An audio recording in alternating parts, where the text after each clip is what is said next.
સપ્તાહના અંતિમ દિવસે એફઆઈએ આજે ફરીથી કેશ માર્કેટમાં બાયર બન્યા. ઇન્ડેક્સ ઓપ્શનમાં પણ 5588 કરોડની ખરીદી કરી. તે છતાં નિફ્ટી 24,400ની નીચે બંધ. તો શું સ્માર્ટ મની ફરીથી અલગ પોઝિશન બનાવી રહ્યા છે કે પછી ડેરિવેટિવમાં કોઈક અલગ આંકડા પ્રસ્તુત થઈ રહ્યા છે? નમસ્કાર મિત્રો, માર્કેટ મૂડ 14 ઓગસ્ટ. આજે બજારમાં મોટો ઉત્સાહ કે પેનિક જોવા મળ્યા નહીં. નિફ્ટી 29 પોઈન્ટ નીચે 24,366 પર, સેન્સેક્સ 70 પોઈન્ટ ઘટીને 78,009 પર, ઇન્ડિયા વીક્સ 1.1% ઘટીને 11.30 પર. ઇન્ડેક્સ નબળો હોવા છતાં વોલેટિલિટીમાં ઓર ઘટાડો. સ્માર્ટ મનીના આંકડા પર વાત કરીએ. એફઆઈઆઈ અને ડીઆઈઆઈ બંનેની આજે ગ્રીન કલરમાં બાઇંગ રહી. એફઆઈઆઈ તરફથી 508 કરોડ, ડીઆઈઆઈ તરફથી 356 કરોડની બાઇંગ થઈ.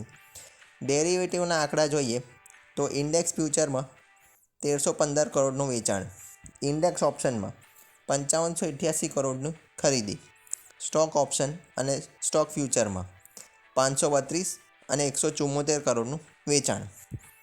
ડેટા કહે છે કે કેશ માર્કેટમાં મોટા પ્લેયરો બાઇંગ છે, પરંતુ એફઆઈએ ઇન્ડેક્સ ફ્યુચરમાં સેલિંગ કર્યું છે અને તેની સામે ઇન્ડેક્સ ઓપ્શનમાં 5588 કરોડનું બાઇંગ પણ કર્યું છે. એટલે કે એફઆઈએ પોતાની પોઝિશન હેજ કરીને ચાલી રહ્યા છે. ઇન્ડેક્સ ફ્યુચર અને સ્ટોક ડેરિવેટિવમાં તેઓનું વેચાણ આ દર્શાવે છે કે ઉપરી લેવલ પર તેઓ હજી પણ સાવચેતી મેન્ટેન કરી રહ્યા છે.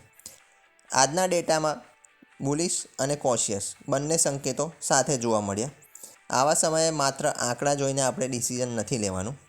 આ સમયે તમારે તમારા મ્યુચ્યુઅલ ફંડ એસઆઈપીને ધ્યાનપૂર્વક કન્ટિન્યુ કરવાનું છે.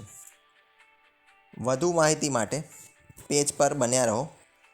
જો તમે પણ તમારા મ્યુચ્યુઅલ ફંડ પોર્ટફોલિયોને રિવ્યૂ કરવા માગતા હો, અન્યથા નવી કોઈ મ્યુચ્યુઅલ ફંડ સ્કીમ તમારે બાય કરવી હોય તો તેના માટે તમે અમને અંગતમાં સંપર્ક કરી શકો છો.